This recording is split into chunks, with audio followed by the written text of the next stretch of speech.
តាមដងផ្លូវជាតិលេខ7ពីក្រុងភ្នំពេញទៅកំពង់ចាមចម្ងាយប្រហែល3គីឡូម៉ែត្រពីទីប្រជុំជនកំពង់ចាមមានប្លង់ទ្វារជា4ទិសក្លោងទ្វារនឹងរោងតូងនេះនៅគង់ត្រង់ល្អនៅឡើយដោយអន្លើតែមានអន្លើខ្លះបាក់បែកជ្រុះធ្លាក់ទៅហើយដែរចូលផុតពីនេះទៅបានទៅដល់ក្លោងទ្វារទី3ដែលមានភ្ជាប់ទាំងរោងតូងសាឡាសឡំហើយនៅត្រង់ស្អាតបាតនៅឡើយបាក់ធ្លាក់តែកំពូលចុងបំផុតប៉ុណ្ណោះនៅចំកណ្ដាលរោងតូងដែលមានក្លោងទ្វារបែរទៅរកទិសធំទាំង4មានប្រាង្គមួយធំទទឹងពីម្ខាងទៅម្ខាងខាងបាតក្រោមប្រមាណជា15ម៉ែត្ររាង4ជ្រុងស្មើកំពូលលើស្រួចរាវមានសន្តានជាចេតិយ2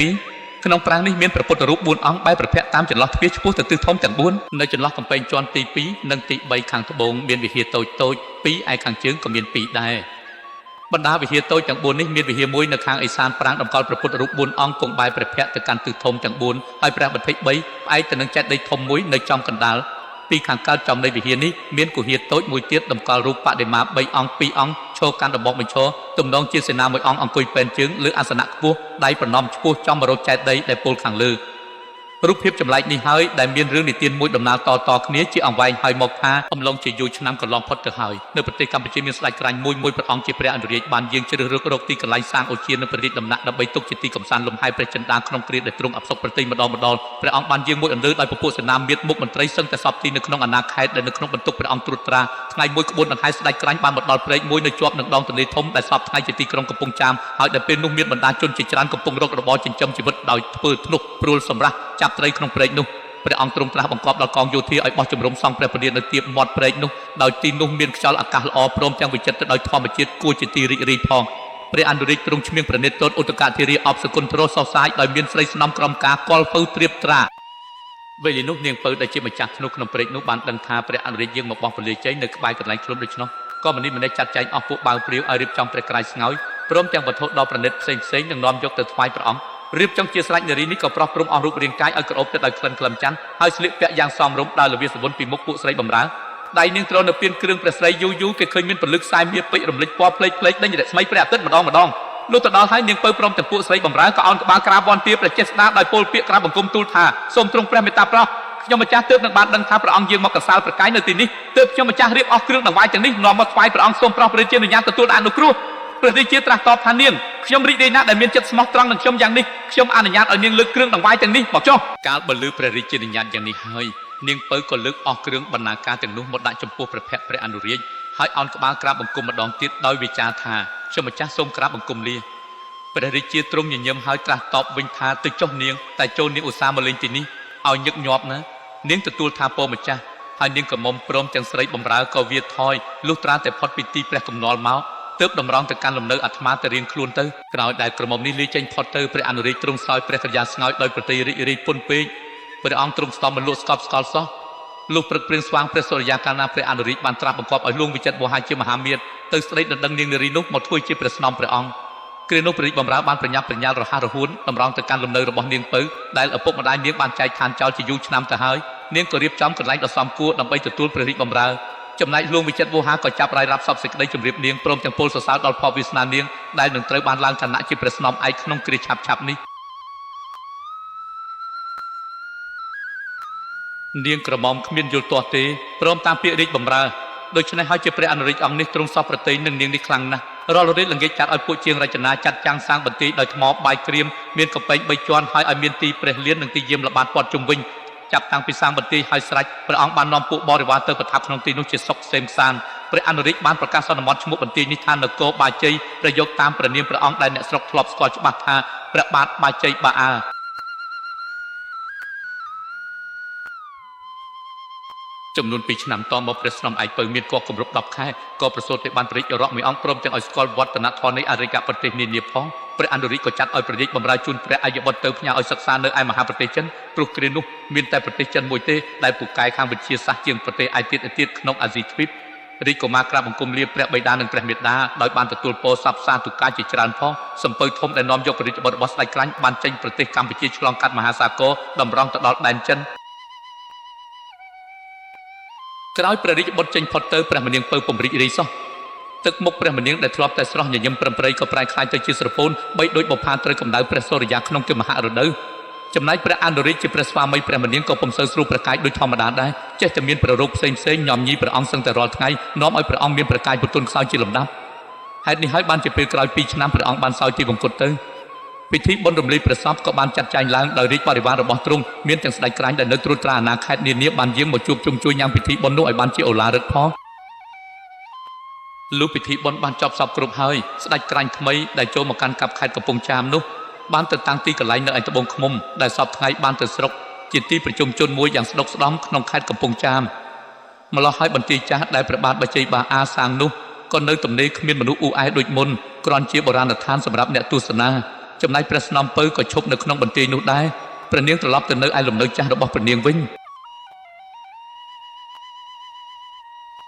និយាយពីរាជកុមារដែលនៅឯប្រទេសចិនថ្ងៃមួយទ្រង់បានទទួលដំណឹងថាព្រះមេដាព្រះបិតាសោយទីបង្គត់អស់ទៅហើយទាំងបន្ទាយជាគេដំណើរពីព្រះបិតាសាងនោះក៏គេបោះបង់ចោលដែរថែមទាំងមានស្ដេចក្រាញ់ថ្មីបានតាមជាបាត់ព្រះរាជវង្សនេះផងព្រោះថាកាលព្រះបិតាគ្រប់គ្រងអាណាខេត្តនេះបានធ្វើទុកបុកម្នេញគ្រួសារគេបានជាគេត្រូវតែសងសឹកក្នុងគ្រានេះវិញដំណឹងទាំងនេះជាពាក្យមិនពិតឡើយគឺពពួកនាមមិនចិនគេនាំគ្នានិយាយកុហកទ្រង់ដើម្បីកុំឲ្យទ្រង់ត្រឡប់មកប្រទេសខ្មែរវិញដោយគេយល់ថាព្រះអង្គជាកុមារមួយមានប្រាជ្ញាឈ្លាសវៃដល់ថ្ងៃក្រោយនឹងបានជាបណ្ឌិតមួយខាងវិទ្យាសាស្ត្រនិងយុទ្ធសាស្ត្របិទព្រះអង្គតែងមានប្រតិយក្លាហានជានិច្ចទ្រង់ទទួលដំណឹងអកុសលនេះហើយព្រះរាជកុមារស្លុតប្រជិនដាតែខំទប់ប្រកាយដោយក្តីក្លាហានប៉ុន្តែទ្រង់មិនភ្លេចទេមាតុភូមិជាទីសពប្រតិយបំផុតរបស់ទ្រង់សង្វាតសិក្សាវិជ្ជាគ្មានហ៊ានសម្រាប់ប្រេះផ្ដាស់ឡើយក្នុងរវាងប្រជុំ20វស្សាព្រះអង្គបានឡើងឋានៈជាទីប្រឹក្សារបស់ប្រជានោះប្រជាជាតិចិនទាំងប្រុសស្រីនាំគ្នាគោរពរាប់អានព្រះអង្គមិនដែលពោលប្រទូសអ្វីឡើយដូច្នេះហើយបានជាគេសន្មត់ព្រះនាមព្រះអង្គតាមភាសាចិនថាសាមប៉ៅកុងប្រែថាព្រឹទ្ធាចារ្យចេះសង្គ្រោះ3យ៉ាង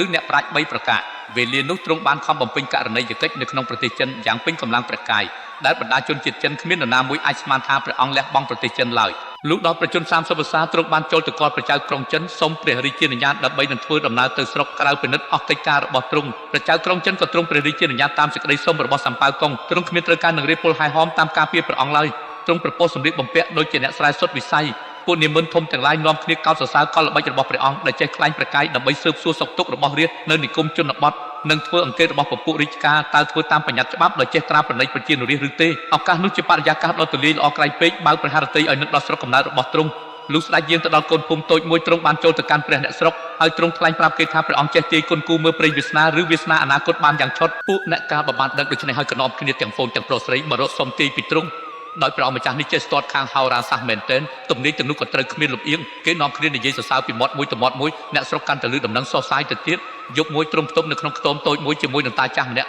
ហើយទ្រង់ព្រះតម្រិះថាប្រមេតាព្រះបិតាអញវិញដោយព្រះអង្គនឹកមាតុភូមិពេកក៏ទ្រង់ជ្រុបប្រភ័ក្រសពបសពូនតែទ្រង់នឹកទៅគ្មានឃើញថាប្រទេសកម្ពុជានោះបែបណាទេសូម្បីតែវឌ្ឍនធម៌ខ្មែរក៏ពុំជ្រាបថាយ៉ាងដូចម្ដេចបន្តិចបន្តួចសោះព្រោះទ្រង់ចេញទៅកាលទ្រង់នៅក្មេងណាស់មិនទាន់ស្គាល់ប្រភ័ក្រព្រះមេតានៅឡើយដោយទ្រង់ព្រះតម្រិះសពគ្រប់ដូច្នេះហើយបានជាមហាបណ្ឌិតនេះលួចរត់ចេញจากប្រទេសចិនមិនឲ្យជនណាម្នាក់បានដឹងបន្តិចសោះទ្រង់បានស្រោតរូតមកដល់ប្រទេសខ្មែរហើយទ្រង់ឥតបាននឹកនាស៊ើបសួររកញាតិអ្វីបន្តិចទេដល់ទ្រង់ជ្រាបថាខ្ចាត់ផ្្លាត់ប្រាស់គ្នាអស់ទៅហើយនឹកដោយខ្លាចអំណាចស្ដេចក្រាញ់ថ្មីផងនាយព្រមបានសុំនៅស្នាក់នឹងផ្ទះយាយចាស់ម្នាក់ដែលគាត់បាត់ញាតិសន្តានអស់នៅត្រឹមតែបាវព្រាវ2 3នាក់ប៉ុណ្ណោះយាយនោះទោះបីគាត់មានអាយុជាង50ឆ្នាំទៅហើយតែរូបរាងគាត់ទៅស្អាតបាត់ស្បែកពុំទាន់ជ្រុញជ្រាវសក់ពុំទាន់ស្ទើធ្មេញពុំទាន់បាក់នៅឡើយ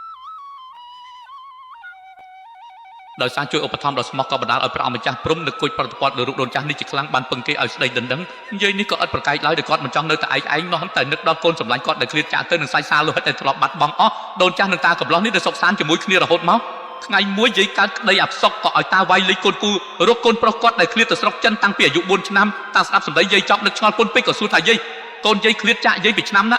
ាតែប្តីយាយមុនមុខងារគាត់ជាអ្វ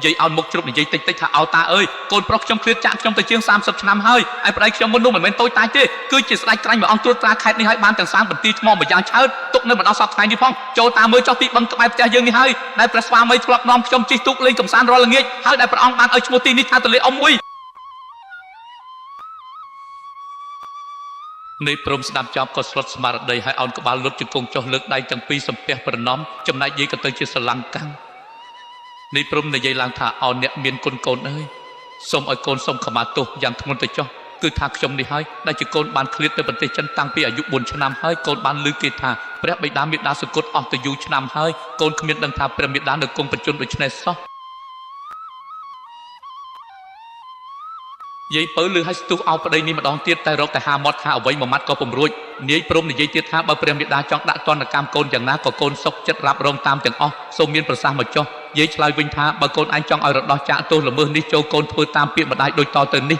បើកាលណាម្ដាយស្លាប់ទៅត្រូវកូនឯងសាងចេតិយមួយនៅក្នុងបន្ទាយនគរបាជ័យហើយយកសពម្ដាយទៅដាក់ក្នុងនោះនិងព្រះពុទ្ធរូប4អង្គតម្កល់នៅក្បែរសពម្ដាយនោះផងលុះកាលណាកូនឯងទៀតស្លាប់ទៅទៀតត្រូវផ្ដាំឲ្យគេជាសិស្សគណៈសាងដោយថ្មជារូបកូនឯងមួយមានបាតដៃសំពះប្រណម្យទៅរកចេតិយម្ដាយលុះត្រាតែផុតសាសនាព្រះសមណគោតមបើកូនធ្វើយ៉ាងនេះពាវរាជាកំហុសនឹងបានរដោះជាមិនខាននាយព្រមអង្គក្បាលទូលថាសូមកុំព្រួយព្រះមេដាកូនធ្វើបានទាំងអស់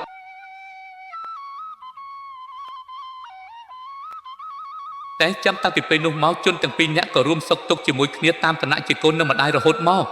បានប្រហែល2ឆ្នាំយាយពៅក៏ស្លាប់ទៅកូនប្រុសនោះក៏ចាត់ចែងសាងចេតិយបញ្ចុះសពម្ដាយព្រមទាំងសាងព្រះពុទ្ធរូប4អង្គតម្កល់ជុំវិញចេតិយនោះដែលសពថ្ងៃគេឃើញមានសង្ឃវិហារមួយគ្របលើចេតិយតូចនោះផងមិនយូរប៉ុន្មានដោយនឹកអាល័យម្ដាយពេកតាព្រំក៏មានជំងឺធ្ងន់ស្លាប់ទៅដែរតែមុននឹងស្លាប់គាត់បានផ្ដាំពពួកសិស្សកិនឲ្យសាងរូបថ្មមួយជាជំនួសខ្លួននៅអង្គុយបែរមុខទៅខាងលិចសំពះតម្រង់ទៅសពម្ដាយដែលគេឃើញរូបនោះនៅរហូតដល់សពថ្ងៃនាមមនុស្សបានធ្វើគិរវកិច្ចចំពោះមុខរូបថ្មនេះហើយបានចរិតឈ្មោះបដិមាករនេះជាអក្សរចិនថាសាមប៉ៅកងទុករហូតមកសពថ្ងៃនេះអ្នកស្រុកបានសង់គុហាមួយដោយបាយអាគ្របពីលើបដិមាករនេះរាល់ពេលរដូវបុណ្យខ្មែរឬបុណ្យចិនមានមនុស្សជាច្រើនរយនាក់បានចូលទៅអុជធូបទៀនបូជាដល់បដិមាករនោះហើយមានជនខ្លះទៀតបានធ្វើជាកិច្ចបុលស្នែងក្របីនិងបុលដោយរលាក់ចង្កះហើយពោលថាឈុតពូកែណាស់ទុកជាមានគ្រោះថ្នាក់យ៉ាងណាឬចង់ដឹងពីផលអ្វីមួយគេអាចទាយត្រូវភ្លាមមិនតែប៉ុណ្ណោះកាលពីរវាងពលស2470ផ្លាយមានពួកអ្នកជំនួញនៅក្រុងកំពង់ចាមបាននាំគ្នាទៅបង្វិលរូបថ្មនោះឲ្យបែរមុខមកខាងត្បូងឲ្យត្រូវតាមទំនងផ្លូវចូលតែដល់បែរមុខរូបតាព្រំនេះទៅស្រុកនោះក៏កើតជំងឺមានអ្នកស្រុកស្លាប់ជាច្រើនកាលនោះខ្មោចតាព្រំបានចូលរូបយាយដាមជារូបបញ្ជាន់នៅភូមិសណ្ដានឃុំអំពិលស្រុកកំពង់សៀមខេត្តកំពង់ចាមប្រាប់អ្នកស្រុកថាកុំបែរមុខរូបអញទៅឯណាអញត្រូវបែរមុខទៅខាងលិច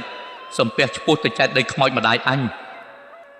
ក្រោយពីខ្មោចតាព្រំចូលមកនោះអ្នកស្រុកគេបំបែរមុខរូបតាព្រំទៅទិសខាងលិចដូចដល់សពវិញនៅរហូតដល់សពថ្ងៃ